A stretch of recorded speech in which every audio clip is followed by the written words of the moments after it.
Subscribe to Avas today. Click on the bell icon for latest national and international buzzing news.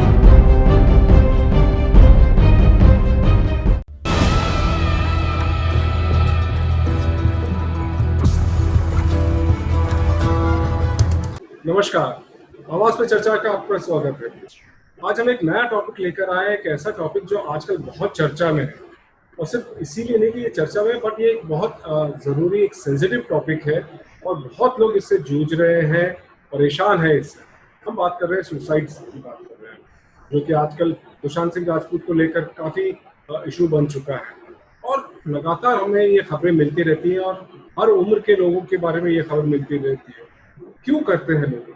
क्योंकि ये एक बहुत ही एक finality जैसी है कि जान लेना और अपनी ही जान लेना एक बहुत बड़ी बात है। क्यों इस लेवल पर पहुंच जाते हैं लोग? क्या क्यों होता है? क्या हम इसे रोक सकते हैं? क्या इंडिकेशंस हैं इन सब के? ये हम आज जानेंगे। हमने जो हमारा एक्सपर्ट पैनल आज बुलाया है उससे मैं आपको पहले मिलवा दूं। हमारे साथ है डॉक्टर राकेश गंडियाल, जो कि बहुत ही जाने माने साइकियाट्रिस्ट हैं नवी मुंबई में। बहुत अरसे से ऐसे पेशेंट से वो काम कर रहे हैं। गंडियाल साहब, डॉक्टर गंडियाल, बहुत बहुत स्वागत है आपका आवाज की चर्चा में। नमस्कार। और हमारे साथ हैं जॉनसन थॉमस, जिनका मुझे याद है कि जब मैंने जर्नलिज्म शुरू किया था तब से मैं उनसे टच में हूँ। करीब 20 साल पहले से उन्होंने आसरा शुरुआत की थी, एक सुसाइड प्रिवेंशन सेंटर, एक बहुत छोटी शुरुआत थी। आज आसरा का बहुत ज़बरदस्त नाम है और बहुत जाने इन्होंने बचाई है और ये बहुत अच्छे से समझते हैं कि क्या पीड़ित का क्या हाल होता है। Johnson, welcome to the show. Thank you. Doctor साहब, सबसे पहले आप ही से मैं शुरुआत करता हूँ कि सुसाइड क्यों? ये क्यों अगर हम समझ पाते तो बहुत ही आसान होता है इसका आगे जानना। बट सुसाइड एक रियलिटी है, ये एक वास्तविकता है एंड हमें इससे जूझना है क्योंकि हम इसके बारे में एनफ चर्चा नहीं करते। मैं बीच बीच में थोड़ा इंग्लिश के वर्ड्स भी आ जाएंगे तो मुझे माफ करना। बिल्कुल, बिल्कुल। तो सुसाइड के अनेकों कारण होते हैं, राइट। देखो क्या होता है, कभी कभी कोई कारण होते हैं जो एक हर किसी का एक पर्सनालिटी होता है। आपने देखा होगा 10वीं के जब परीक्षा होते हैं, लाखों लोग बैठते हैं, लाखों लोग में से एटलीस्ट 2-3 लाख लोग फेल होते हैं, बट फिर भी आप देखेंगे कि शायद 10-20 बच्चे लोग सुसाइड करते हैं। देखिए, हम उस पे नहीं जाते कि 10 लाख में से एक ने किया सुसाइड। उस परिवार को देखो जिसमें एक व्यक्ति जाता है सुसाइड से, उसमें हम बोलते हैं कि कम से कम 6 लोग ऐसे होते हैं जो जिंदगी भर कभी नॉर्मल नहीं रह पाते, वो उस हादसे को भूल नहीं पाते। तो हर सुसाइड बहुत महत्वपूर्ण है। तो एक तो होता है आदमी का जो पर्सनालिटी है, दूसरा देखा गया है कि बहुत से स्ट्रेसेस, जिनको स्ट्रेस होते हैं, चाहे वो काम को लेके स्ट्रेस हो, चाहे वो अपने आर्थिक स्थिति को लेके स्ट्रेस हो, चाहे रिलेशनशिप को लेके स्ट्रेस हो। सुसाइड का मैं आपको बताता हूँ कि 2016 में ये देखा गया था कि इंडिया ऑन एन एवरेज 1/4 से लेके 1/3 माने 25 to 33% तक suicides India is contributing to the world suicide figures. तो आप समझ सकते हैं इट इज बहुत बड़ा है ये। तो ये बहुत दे से फीमेल सुसाइड्स में इंडिया में 36, we are contributing to 36% and male suicides में ऑलमोस्ट 24%। सो ये जो एज ग्रुप है, एक तो एक यंग एज में होता है 15 से लेके 30 साल तक, और दूसरा होता है जो थोड़े बुजुर्ग होते हैं 40-50 साल के ऊपर के लोग, उनमें सुसाइड ज्यादा देखा जाता है। दूसरा चीज देखते हैं कि जिनको हेल्थ प्रॉब्लम्स हो, जिनके एंड मैंने इतने आई एम श्योर जॉनसन भी मेरे से सहमत होंगे कि कितनी बार जब हम पेशेंट्स जो लोग सुसाइड अटेम्प्ट करते हैं उनको हम बचा लेते एंड उनसे बात करते हैं कि पूछते हैं कि अगर आप मरना चाहते हो, तो बोलते हैं नहीं डॉक्टर साहब अभी नहीं मरना चाहते। तो वो एक इम्पल्स होता है।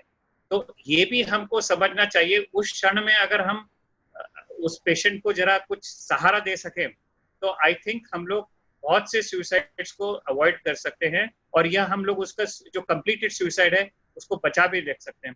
जॉनसन, और भी मेरे ख्याल में आपके आएंगे। पास जी, मैं और इस पे हमें और चर्चा करना है। जॉनसन, आशा, आप लोग जो बात करते हैं, नॉर्मली कॉल्स आते हैं आप लोगों को, क्या जनरल बातें करते हैं, क्या कहते हैं ये लोग? मैं डॉक्टर की बातों पर सहमत हूँ। और जो जो डॉक्टर ने बताया कि सुसाइड के कोई एक कारण नहीं होता, साइको सोशल, एनवायरमेंटल और इकोनॉमिक रीजंस है, और सबकी कॉन्फ्लुएंस से सुसाइड होता है, सिर्फ एक चीज से नहीं होता। जो जो जो चीज हम बाहर जो आती है, जो चीज जैसे किसी की सुसाइड के बारे में जब लिखते हैं न्यूज़पेपर्स, तो कोई भी एक एक कारण बताते हैं कि कोई वाइफ के वजह से, या कोई हस्बैंड की वजह से, या कोई इकोनॉमिक रीजंस की वजह से, या कोई फैमिली प्रेशर की वजह से, या एग्जाम प्रेशर की वजह से। लेकिन वो एक रीजन नहीं होता, वो सिर्फ ट्रिगर पॉइंट है। और जो ट्रिगर इश्यू है उसको ज्यादा हम अहमियत देते हैं, लेकिन एक्चुअली ट्रिगर इश्यू को अहमियत देनी नहीं चाहिए।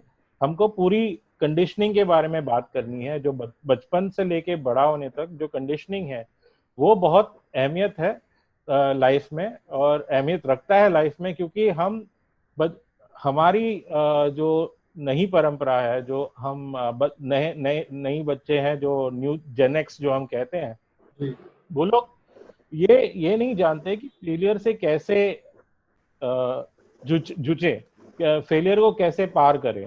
तो जब फेलियर आ जाता है तो फिर उनको तकलीफ होती है उससे, और जब तकलीफ होती है तो उनका एक ही लक्ष्य होता है कि हाँ, मैं सुसाइड करता हूँ, क्योंकि हमको का आदत जॉनसन, नहीं है। जॉनसन, ये जब कॉल आते हैं, अगर आप कोई हाँ, एग्जांपल देना चाहें कि टिपिकल क्या बोलते हैं वो? टिपिकली वो लोग बोलते हैं कि मैं हताश हूँ, मेरा कुछ नहीं चल रहा है, मुझे ऐसा लगता है कि मेरा लाइफ खत्म हो चुका है, कोई मुझे समझता नहीं, कोई मुझे प्यार नहीं करता, कोई मेरे बारे में सोचता नहीं है, और मैं अकेला रह गया। तो ये मेन मेन चीज ये है। तो एक्चुअली जो ये इंडिकेट करता है कि कम्युनिकेशन ब्रेकअप हो चुका है फैमिली में, और उसके वजह से वो एलियनेट हो चुका है। डॉक्टर साहब, ये जो जिस तरह से जॉनसन बता रहे हैं कि ये बताते हैं कि भाई कोई हमारी सुन नहीं रहा है, कोई है नहीं है, ये कॉल फॉर अटेंशन एक तो बहुत बड़ा एक हिस्सा है। सी देखिए, एक चीज मैं बोलता हूँ, कभी कभी it may be a cry for help. माने हम लोगों का ध्यान अपने तरफ आकर्षित करना चाहते हैं क्योंकि हम पीड़ा में हैं, हम पेन में हैं, बट हर अटेम्प्ट को हमको उसको महत्व देना चाहिए। आजकल क्या होता है कि हम लोग ये ना, जो इसके बारे में ज्यादा बात नहीं करते। मेरे को कितनी बार लोगों, जब मैं किसी को पूछता हूँ कि जब जो डिप्रेस्ड पेशेंट मेरे पास आता है, मैं बोलता हूँ क्या आपको लगता है कि जिंदगी का कोई मतलब नहीं है, मर जाए तो अच्छा, तो उनके रिलेटिव जरा नाराज हो जाते हैं, बोलते हैं कि आपने क्यों ऐसा पूछा उनको। हाँ, तो ये कभी भी हम किसी के मन में विचार नहीं डाल सकते, बट इसको पूछेंगे तो ही हमको सामने से ये मिलेगा। और ये जो जैसे अभी जॉनसन ने बताया कि इनको निराशा लगती है, हताश लगती है, फेलियर से डरते हैं। देखिए आजकल मे बी ये जेन एक्स का प्रॉब्लम है। हमारे जमाने में फेलियर कुछ बुरी बात नहीं थी। हमारे पिताजी हमेशा कहा करते थे failure is a stepping to stone to success, और जबकि हम ब्रिलियंट थे स्टूडेंट्स। बट देखो, ब्रायन लारा, तेंदुलकर भी जीरो में आउट होते हैं। फेलियर हमको सिखाता है कैसे चीज नहीं करना, या फेलियर हमको सिखाता है कैसे चीज बेहतर करना। तो फेलियर कभी भी खराब नहीं है। फेलियर एक टेम्पररी ये क्षण है हमारे लाइफ में।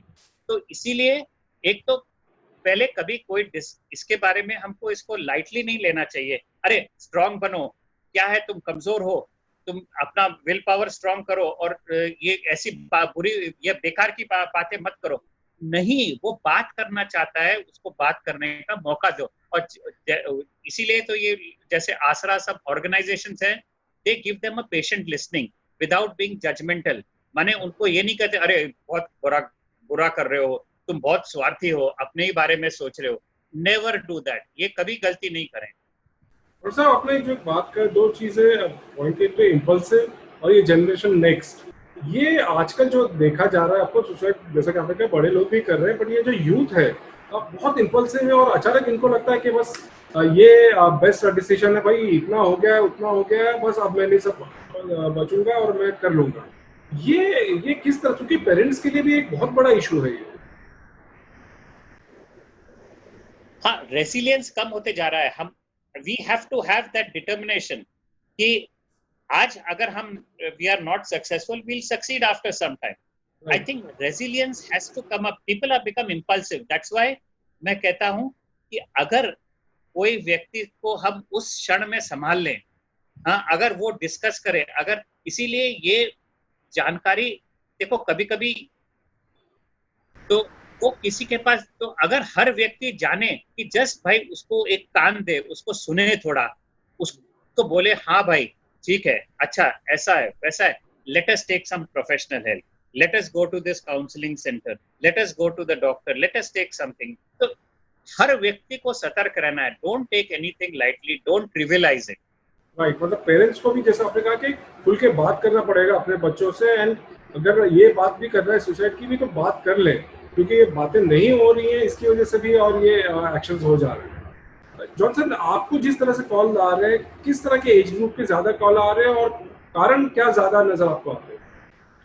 जैसे डॉक्टर साहब ने कहा 15 to 35 age group high risk group है सुसाइड का, और अबाउ 60 जो रिटायर्ड फोक है जो उनका भी हाई रिस्क ग्रुप है, सेकेंड हाई रिस्क ग्रुप है। तो ज्यादातर यही एज ग्रुप से कॉल्स आते हैं और उनका मेन रीजंस तो यही है, या तो एजुकेशनल रीजंस होती है, या तो इकोनॉमिक रीजंस होती है, या तो लव ब्रेकअप्स होती है। तो ये तीनों मेजर इश्यूज है। और जो रिटायर्ड फोक है उनका तो अभी यूजलेसनेस जो वो लोग महसूस कर रहे हैं रिटायरमेंट के बाद, और एलिनेशन और अलोननेस जो जिस वजह से क्योंकि उनके बच्चे अभी उनके साथ नहीं रहे, या वो लोग दूर दूर विदेश में रहते हैं और ये लोग अकेले यहाँ पर रहते हैं, तो उस वजह से भी होता है। जॉनसन, हम आपका आसरा का भी नंबर फ्लैश करेंगे हमारे इस प्रोग्राम में। डॉक्टर साहब कुछ कह रहे थे? हाँ, मैं कह रहा था कि एल्डरली पीपल में हेल्थ प्रॉब्लम्स भी होते हैं, जैसे kidney problems, blood pressure, diabetes. जो आदमी को अगर समझो उसको हफ्ते में 3 बार डायलिसिस के लिए जाना है, ये तो बहुत बोलते हैं हम जग इसलिए जी रहे हैं, हर हर हर क्षण एवरी 2 days हमको डायलिसिस पे जाना पड़ता है। तो जिनको क्रॉनिक फिजिकल कंडीशंस, आर्थराइटिस हो, पेनफुल कंडीशंस, तो बोलते हैं कि बस अभी नहीं है। तो this is in addition to what Johnson said. Johnson, absolutely I agree with that. Johnson, आपसे ये जानना चाहिए कि ये जो कॉल्स आते हैं, और जैसे कि मैंने कहा कि हम आस्था के भी नंबर फ्लैश करेंगे कि अगर कोई कांटेक्ट करना चाहे, किस तरह की आप बात करते हैं और आप किस तरह से उनको हेल्प कर पाते हैं, और आप तो जानते भी नहीं कि कौन कॉल कर रहा है। मेन हमारा कार्य ये रहता है कि हम उनसे बात करें, उनको बात करने दे, मौका दे, उनको जो भी उनके फीलिंग्स है, इमोशंस है, नेगेटिव हो या पॉजिटिव हो, उनके बारे में बात करें और एक्सप्रेस करे फ्रीली, विदाउट जजमेंट और विदाउट क्रिटिसिज्म, ताकि वो हताशपना, जो इंस्टेंट जो हताशपना हो रही है उनकी, वो कम हो जाए और अपने आप में सोच सके कि क्या है उनकी ऑप्शंस क्या है। They can choose pro-life options instead of using suicide as the option. Right. So that's the main agenda, वही है हमारा कि वो लोग बात करें अपनी प्रॉब्लम्स के बारे में। जॉनसन, हमारे व्यूअर्स के लिए बोल के अगर आपको एक एग्जांपल देना चाहेंगे, छोटा एक कम्युनिकेशन, किस तरह से दिस इज कम्युनिकेटेड, तो किस तरह से? देखो, अगर कोई कॉल करता है तो मेनली वो लोग शुरुआत तो वही होती है कि मैं हताश हूँ, मैं अभी जीना नहीं चाहता हूँ, या मेरी लाइफ खत्म हो चुकी है, मेरे बारे में कोई सोचता नहीं, मेरे पेरेंट्स प्यार नहीं करते मुझे, और तो ये ऐसी बातें होती है। तो वो हम पूरी तरह से उनको बोलने देते हैं ताकि वो बात बाहर निकाले अपने मन से, और फिर उसको प्रोब करते हैं कि किस वजह से वो ये बात हुई, किस वजह से वो बात हुई, और वो प्रोब करने के दौरान उसके इमोशंस और जो भी फीलिंग्स है उस इंसिडेंट से जो जुड़ा हुआ है, तो वो बात करने की कोशिश करते हैं उसके बारे में। तो ऐसे बात करते करते वो जो फीलिंग्स और इमोशंस जो है, जो बॉटल्ड अप है, वो बाहर निकालने की कोशिश करते हैं, और वो बाहर निकालने के बाद फिर डिस्कस करते हैं कि आप क्या कर सकते हैं इस सिचुएशन में, आप अपनी सिचुएशन में रह के क्या कर सकते हैं, क्योंकि हम उनको सोल्यूशन देने से कोई फायदा नहीं होगा। हमारा सोल्यूशन हमारे लिए यूजफुल होगा, उनके लिए यूजफुल नहीं है। तो उनको पूछना पड़ता है कि वो क्या कर सकते हैं इस सिचुएशन में और ऑप्शंस क्या हो सकता है उनका। क्या ये लोग फिर से कॉल करते हैं? क्या ये एक कॉल में हो जाता है या कई कॉल होना होता है?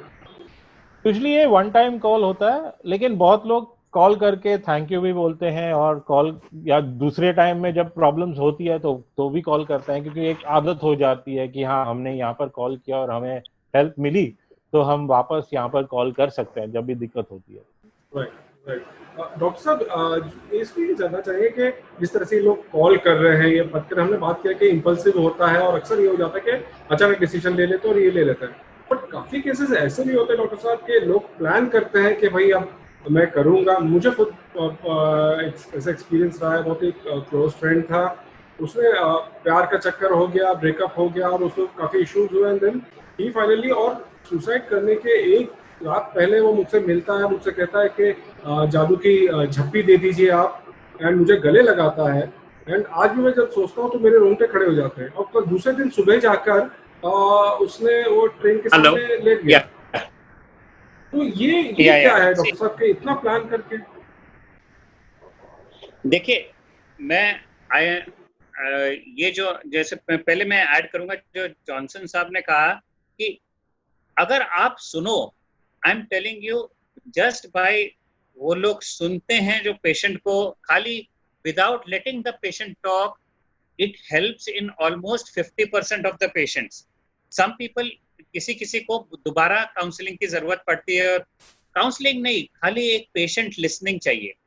दूसरी जो आप बोल रही है प्लानिंग का, ये देखा गया है कि जो बहुत प्लान करके करते हैं ये लोग, पर उनके बिहेवियर में चेंजेस दिखने लग जाते हैं। जो करीब के लोग हैं वो देखते हैं कि ये चुपचाप बैठने लग गए हैं, इनके खाने पीने का कुछ टाइम नहीं है, ये नहीं है, रात भर जगे रहते हैं, दिन में सोते हैं, ये अभी अपनी चीजें बांटने लगते हैं। जैसे आपने कहा, ज्यादा अपने सब रिलेटिव्स को मिल लेंगे, कभी कभी बातों में बोलते हैं अरे कोई मेरे को मिस नहीं करेगा, मैं चले भी गया ये दुनिया से तो क्या फर्क पड़ता है, किसी को कुछ फर्क नहीं पड़ता।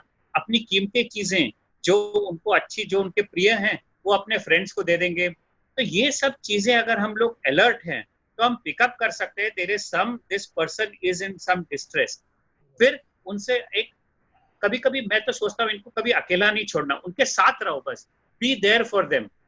आपको आश्चर्य होगा अगर आप उनके साथ रहो तो वो अपने आप ही धीरे धीरे खुलेंगे। अरे क्या रखा है जिंदगी में, अगर मैं चले भी जाता हूँ तो कोई मुझे मिस नहीं करने वाला है, अभी कुछ क्या जी के क्या फायदा, मैं आज जाऊंगा या एक हफ्ते के बाद। तो हम लोग कभी कभी तो बार्गेन भी ऐसा करते, ठीक है आपने कहा ऐसा, एक हफ्ते के बाद का देखते हैं, तब तक हम लोग थोड़ा बात करते हैं। बात करना नहीं है कि हम उनको एडवाइस दें, वही मैं कह रहा था, जॉनसन जो कहा उन्होंने कि सोल्यूशन हम नहीं निकालेंगे, बट बातचीत करके सोल्यूशन वो व्यक्ति खुद अपना सोल्यूशन निकालेगा। क्योंकि अगर हम एडवाइस करने लगे तो वो, उनको नहीं चाहिए एडवाइसिंग, एडवाइस तो सब लोग करते हैं, उनको खाली चाहिए जो उनको सुने, जो उनके साथ रहे, जो उनको केयर करे, बट उनको सलाह नहीं देते रहे। तो I think this is what we should. बहुत अक्सर यही होता है कि लोग उसको या तो बोलते हैं अरे चल छोड़ना यार, सब तेरे माँ बाप अच्छे हैं, तेरे पास पैसा है, घर बार है, सब है, क्यों मरने का, बेकार की बातें क्यों सोचता है। एंड देन जैसे आपने कहा जेटी साहब कि ये जो कॉपी कैट सुसाइड भी, एक कुछ बड़ा कोई देख लेता है, जो अभी ये जैसे सुशांत सिंह का हो, तो there may be people who feel that it, you know, we tend to glamorise it. आजकल मीडिया का रिपोर्टिंग थोड़ा रिस्पॉन्सिबल तो हो गया है, बट ज्यादा भी उसको नहीं, you know, we should not jump to it, let police first do their investigation and then हम इसके बारे में बात करें। ये भी आई थिंक, जैसे मैं भी सुन रहा हूँ टीवी से कि वो थोड़ा अकेला हो गया था, चुपचाप बैठा रहता था, अपने रूम में ही रहता था। So these were all warning science, but जो करीब के लोग हैं शायद वो उसको पिकअप नहीं कर पाए। डॉक्टर साहब, मीडिया का आपने कहा, तो मीडिया तो आजकल पता नहीं कुछ अलग ही रूट पे चला गया है और एक तमाशा बना देते हैं हर चीज को, अनफॉर्चुनेटली। तो मुझे मीडिया में रखे नहीं कहना चाहिए, but that is happening unfortunately. But doctor साहब, ये जो जिस तरह की मैं ये समझना चाह रहा हूँ कि इम्पल्सिव भी हो जाता है, कोई प्लान करके भी हो जाता है, क्या ये जैसे आजकल बात हो रही है मेंटल इलनेस की, एंड काफी इश्यूज है, बाइपोलर वगैरह बातें हो रही है, तो साइंटिफिकली और ये मेडिकली इसको आप किस तरह से देखते हैं? देखिए, जो the people who are more prone are, जिनको एक तो डिप्रेशन है, दूसरा ये जो पर्सनालिटी डिसऑर्डर्स है वो बुरा लग जाता है, and they are very impulsive, माने उस क्षण में अगर उस क्षण को संभाल लो तो ठीक हो जाते हैं। दूसरा होता है बाइपोलर डिसऑर्डर्स, जिसमें दोनों मेनिया में भी जाते हैं, एक्साइटमेंट में, और डिप्रेशन में भी जाते हैं। एक और चीज देखा गया है, एडिक्शंस, जो अल्कोहल, आपने अगर देखा ज्यादातर व्यक्ति मेल्स जो सुसाइड करते हैं वो कभी कभी अपनी हिम्मत नहीं जुटा पाते, बट फिर वो लोग शराब लेके थोड़ा डिसइनिबिट होके फिर वो लोग सुसाइड कर लेते हैं। दूसरी जो आजकल नई चीजें चली हैं जैसे वीड और ये स्टिमुलेंट ड्रग्स, इनमें भी there is a lot of mental changes will take place, बहुत डिस्फोरिया माने बड़ा खराब और सब लगता है। तो addictions is another thing which can lead to this. People जो लोग पहले से इम्पल्सिव हैं, जैसे people who have personalities or attention deficit hyperactivity disorder, so ये सब चीजें हैं mental illness। that's why ये कभी कभी मैं लोगों को बोलता हूँ कि we should not, even I, जब भी मेरे पास कोई पेशेंट आता है तो मैं अकेला नहीं रखता हूँ। I try to involve a clinical psychologist, I try to involve a psychologist। इनका mental health screening भी बहुत जरूरी है, क्योंकि जब तक हम underlying problem नहीं जाने, जैसे मैंने कहा था कि बहुत से लोगों का ब्रेकअप होता है, हर व्यक्ति की जिंदगी में कभी ना कभी ब्रेकअप होता है, बट हर व्यक्ति नहीं करता है।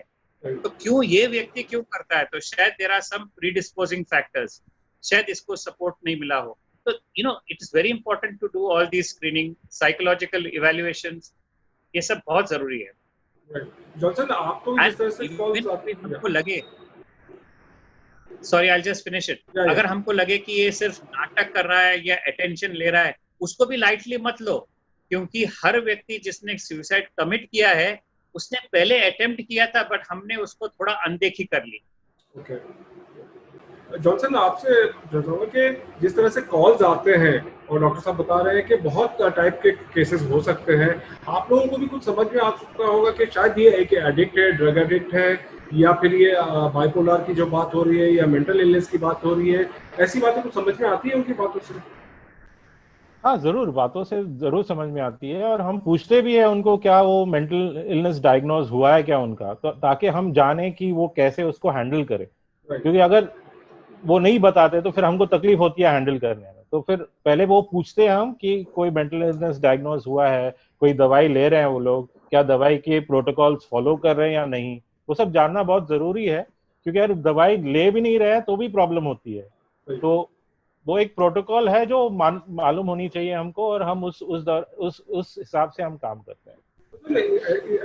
डॉक्टर साहब के पास कोई अगर जा रहा है तो शायद उसको कुछ आइडिया है कि भाई कुछ इश्यूज है, या उसकी फैमिली को आइडिया है कि भाई इसके कुछ इश्यूज है।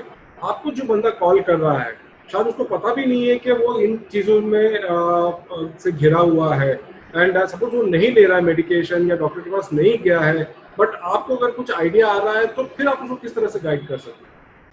देखो, ज्यादातर लोग तो मेडिकेशन ले ही रहे हैं, लेकिन जो नहीं ले रहे हैं उनको हम पर्सुएड करते हैं कि वो लोग ट्राई कर सकते हैं मेडिकेशन, लेकिन फोर्स नहीं कर सकते हम। क्योंकि अल्टीमेटली मेडिकेशन के लिए फैमिली की सपोर्ट चाहिए। अगर फैमिली सपोर्ट नहीं करती, बहुत सारे फैमिलीज अनदेखी करते हैं, बोलते हैं कि नहीं तुम अपना विल पावर को स्ट्रॉन्ग करो।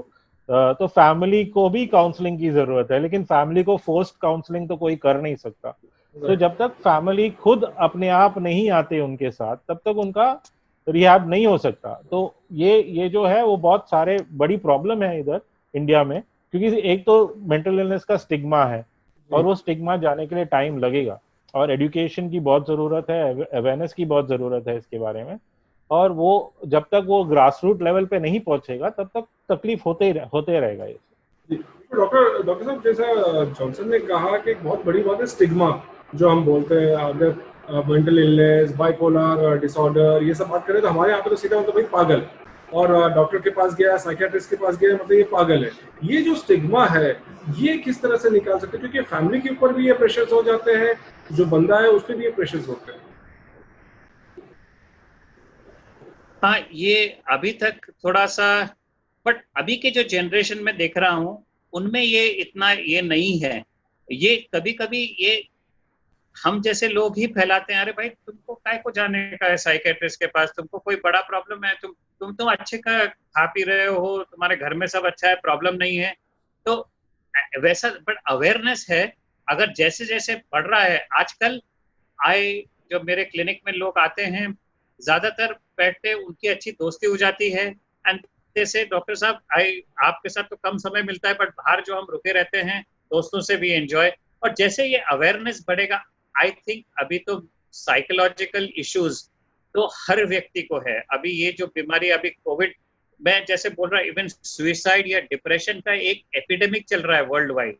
एंड आई टेल यू कि ये हम तो कोविड की बात करें, अभी कोविड के बाद तो इतने सारे मेरे पास कॉल्स आते हैं, इट इज बिकॉज ऑफ अभी tele consultation they can't come, but आर्थिक problem, people are working from home is not easy, लोगों को ज्यादा प्रेशर है वर्क फ्रॉम होम के साथ। अभी जैसे हम लोग सोचते थे कि घर गए तो रिलैक्स करेंगे, अब जब घर में ही दफ्तर आ गया है तो रिलैक्स करने का सवाल ही नहीं आता है। आपको कॉल्स आते रहते हैं, बॉस बोलेगा अरे जरा इसको देख के अभी भेज दे। So I feel awareness is important, और धीरे धीरे ये स्टिग्मा कम हो रहा है। पर आपके जैसे टॉक शोज अभी ये होंगे, इससे धीरे धीरे कम हो जाएगा, लोगों में जैसे जानकारी बढ़ेगी, और ये जो फैमिली मेंबर्स को इन्वॉल्व करना, क्योंकि टिपिकली सब लोग इसको महत्व नहीं देते, वो लोग उसको ट्रिवियलाइज करते हैं, ये छोटे, चल स्ट्रॉन्ग कर, विल पावर बना। अरे कोई मरना नहीं चाहता, जब पीड़ा इतनी होती है तब he does not care who. हम लोग को एक छोटा सुई भी दर्द करती है, तो जब वो अपनी जान ले रहा है, you can imagine what how much pain he is going through. और कभी कभी हम सोचते नहीं हैं, हम प्रॉब्लम को देखते हैं, बट प्रॉब्लम नहीं, वो हमको देखना चाहिए उस व्यक्ति को कितना दर्द कर रहा है, क्योंकि हर व्यक्ति की सेंस, एवरीवन रिएक्ट्स डिफरेंटली। तो प्रॉब्लम छोटा हो सकता है, बट उस व्यक्ति को अगर ज्यादा हो रहा है तो उससे बातें करो, उसको समझाओ। जी बिल्कुल। जॉनसन, डॉक्टर साहब ने एक जो अभी इम्पोर्टेंट बात कही कि कोविड में जो हालात बदल गए, वर्क फ्रॉम होम का कॉन्सेप्ट शुरू हो गया है, लोग घर पे ही हैं, प्रेशर से। आपको इस दौरान, ये पिछले 4-5 महीने में, क्या कुछ अलग टाइप के कॉल्स आए हैं कोविड एपिडेमिक पैंडेमिक की वजह से? जरूर, हमारी कॉल्स बहुत सारे कोविड से रिलेटेड ही होती है आजकल, क्योंकि कोविड में प्रॉब्लम क्या है कि घर पे सब लोग रहते हैं, तो किसी को अलोन टाइम मिलता नहीं है, और सब लोग घर पे काम करते हैं, डबल द वर्क प्रेशर ज्यादा हो जाती है, specially for women, because they are taking care of the house and now they have to take care of the husband who is sitting at home and working on the computer. तो ये एक बहुत बड़ी problem है, और बच्चे भी problem करते हैं, क्योंकि वो लोग भी फ्रस्ट्रेट हो जाते हैं घर पे बैठे बैठे।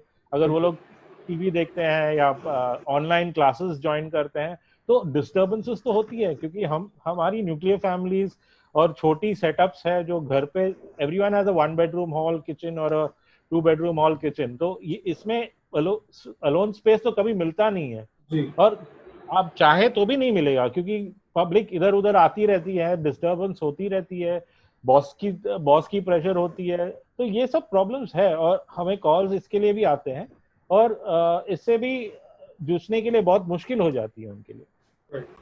डॉक्टर साहब, आप जो बात कर रहे हैं कि साइंस समझने की बात ज़रूरत है और डिसमिस नहीं करते ये बातें, अक्सर जब ये सुसाइड हो जाते हैं तो हम अक्सर सुनते हैं फैमिली से या फ्रेंड से कि काश उसने हमसे कुछ बोल दिया होता, शायद हम हेल्प कर पाते, हमें तो आइडिया ही नहीं था। ये क्यों होता है? अगर इतने क्लोज रहते हैं और फिर भी कभी कभी बात, क्या ऐसा होता है कि बात नहीं कर पाते हैं? हाँ, देखिए क्या होता है, अगर कोई कीनली ऑब्जर्व करे तो थोड़े से लक्षण दिख जाते हैं, देयर आर साइंस, माने he may not verbally say that मेरे को मरना है। ऑफ कोर्स जैसे मैंने बताया, impulsive suicides are very common, but impulsive suicide कैसे रोका जाए? हमको अवेयरनेस बढ़ाना है, हमको स्कूल में लोगों को बताना है, हमको लोगों को बताना है कि failure is not everything. I remember जब हम पढ़ते थे तो अगर फेल हो गए तो कोई बड़ी बात नहीं थी, बट आजकल क्या हो गया है, the pressure to pass, not only pass but to score high marks. Even people जिनको 80 लगता है, 80% मिलता है, वो सुसाइड अटेम्प्ट करते हैं। क्यों? दे फील दैट 80% से क्या होगा। बट लाइफ में अभी तक मैं बता रहा हूँ, मुझे आज I been in this field for 38 years, मेरे को अभी तक जिंदगी में किसी ने नहीं पूछा है कि आप कौन से कॉलेज से पास हुए, आप कभी नापास हुए, आप कभी फेल हुए, कोई कभी कुछ नहीं पूछता है। तो लाइफ में हम समझाते हैं, but this is what I think youngsters को समझाना है, रेजिलियंस बढ़ाना है, how to make themselves more, let them tolerate frustration. आजकल क्या, इवन पेरेंट्स ना, because both parents are working, so we are providing children को सब कुछ दे रहे हैं, तो उनको थोड़ा भी दे आर नॉट रेडी, उनको जो चाहिए इमीडिएटली मिल जाता है उनको. वी नीड, जैसे महात्मा गांधी जी ने भी कहा था कि ऑप्टिमम फ्रस्ट्रेशन, थोड़ा हमको फ्रस्ट्रेशन सहन करने की क्षमता होनी चाहिए और वो आएगा. आजकल people are not ready to, उनको सब कुछ मिल गया तो they don't feel anything is wrong.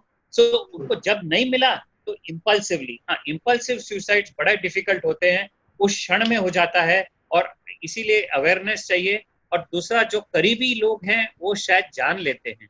हमने, I have talk to a student जिसने सुसाइड कर लिया था, फिर उसके माँ बाप से बात किया तो उसकी, तभी तो उनको नहीं समझ में आया, बट जब मैं बात कर रहा था देन शी सेड, काश मेरे को कल रात को लगा उसकी बात से ठीक नहीं है, मैं उसको बुला लेती. अच्छा, हॉस्टल में था वो, मेडिकल स्टूडेंट था, तो उसे बोला मैं आप काश बुला लेती. तो माने there was something wrong, but हमने उसको इम्पोर्टेंस नहीं दिया. तो वो अवेयरनेस से ही बढ़ेगा. जैसे जैसे हम जान लें कि ये भी हो सकता है, ये भी हो सकता है, then we will be able to help them. Johnson, conclude करना चाहेंगे शो. इतने सालों में आपने इतने लोगों की जानें बचाई हैं, बहुत ही नोबल काम आप कर रहे हैं इतने सालों से. क्या कहना चाहेंगे आप? What your final word on this? Well, I would say that mainly parents have the responsibility of conditioning their children to learn to deal with failure and difficulties in life. वो रिस्पॉन्सिबिलिटी पहले शुरुआत से ही करनी चाहिए, जब बच्चा पैदा होता है तब से ही शुरू होनी चाहिए, और वो parents should take it as something important in to sustain for their children. क्योंकि जब तक आप वो नहीं करेंगे, जब तक आप इनकलकेट नहीं करेंगे, रेजिलियंस बिल्ड नहीं होगा. रेजिलियंस अपने आप तो आएगा नहीं, वो तो बिल्ड करनी पड़ती है, और वो रेजिलियंस अंदर है सब में, लेकिन वो जब तक बिल्ड नहीं होगी तब तक वो आएगा नहीं. तो जब तक रेजिलियंस बिल्ड नहीं होता तब तक आप अपने बच्चे की लाइफ को सेव नहीं कर सकते. तो आप ये, you have to make it a point to build resilience in your child through conditioning. That is the most important thing that I would like to impart to everyone. Right.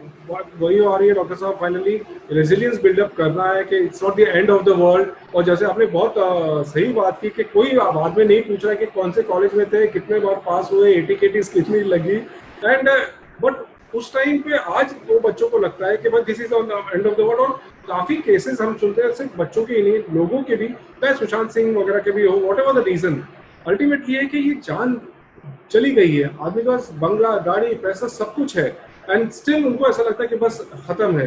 आप final word आपका क्या होगा इस show में? मैं कहता हूं कि happiness and peace of mind is within. हमारे अंदर है खुशी या ये, बट हम क्या करते हैं, हम उसको बाहर से जोड़ देते हैं कि मेरे को ये मिलेगा तो ये है. मेरे पास आज गाड़ी है बट मेरे को और 5 फिल्म मिले या 10 फिल्म मिले या ऐसा है, या मेरे पास मेरा अच्छा परिवार है बट नहीं, oh look at that, I wish I had a girlfriend like her. तो हम लोग हमारी खुशी को किसी बाहर की चीज से जोड़ देते हैं, बट एक्चुअली खुशी, सुख सब हमारे अंदर है. बट अगर हम अंदर से उसको, if we feel happy within, तो मैं चाहे किसी भी परिस्थिति में हूँ, या मेरे पास बड़ी गाड़ी हो, या जब मैं बस से ट्रेवल करता था तब भी मैं खुश था, आज भी खुश हूँ. तो you have to seek, you should be happy within yourself and share, have close friends. And कभी I think the best friends can be your parents, but parents क्या होता है, we can't help it, but we try to be judgmental कि भाई अरे ऐसा मत कर यार, ये गलत है. अ फ्रेंड कौन होता है, तुमने जो भी बोला ठीक है, फिर बाद में बोल दिया शायद अगर तू ऐसा करता तो अच्छा होता. So let's not be judgmental towards our children. Let's give them a patient listening. Let's have good friends. Addictions, I still feel, is a strict this children should avoid, and unless you are capable enough to handle it. तो addiction के लिए तो मैं तो शुरू से ही कहता आया हूँ कि we should have a strict no, whether it may be cigarette, because cigarette is a gateway. Cigarette से you can go into other, you can go into weed, and this you can go into alcohol. So let us not, हमको नशा बिल्कुल नहीं करना है, friendship रखना है, खुश रहो, play some physical games, activities करो, एंड बस try to be happy within yourself. Very well said doctor साहब, बहुत बहुत शुक्रिया आप दोनों का, डॉक्टर साहब एंड जॉनसन. आप लोगों ने अपने जो एक्सपीरियंस से जो हमारे व्यूअर्स के लिए बताया, होपफुली हम कुछ लोगों में तो एटलीस्ट डिफरेंस ला पाए। और जैसे कि आपने कहा कि अवेयरनेस ये कंटिन्यूस रखना है, लोगों को ये समझना है कि this is not the end of the world, और जहां आगे बहुत है, एंड हार नहीं मानना है। आप दोनों का फिर एक बार बहुत बहुत शुक्रिया। And Thank you. आवाज में चर्चा में इस हफ्ते से इतना ही। अगले हफ्ते हम एक नए टॉपिक के साथ हाजिर होंगे। नमस्कार। Subscribe to Awaaz today. Click on the bell icon for latest national and international buzzing news.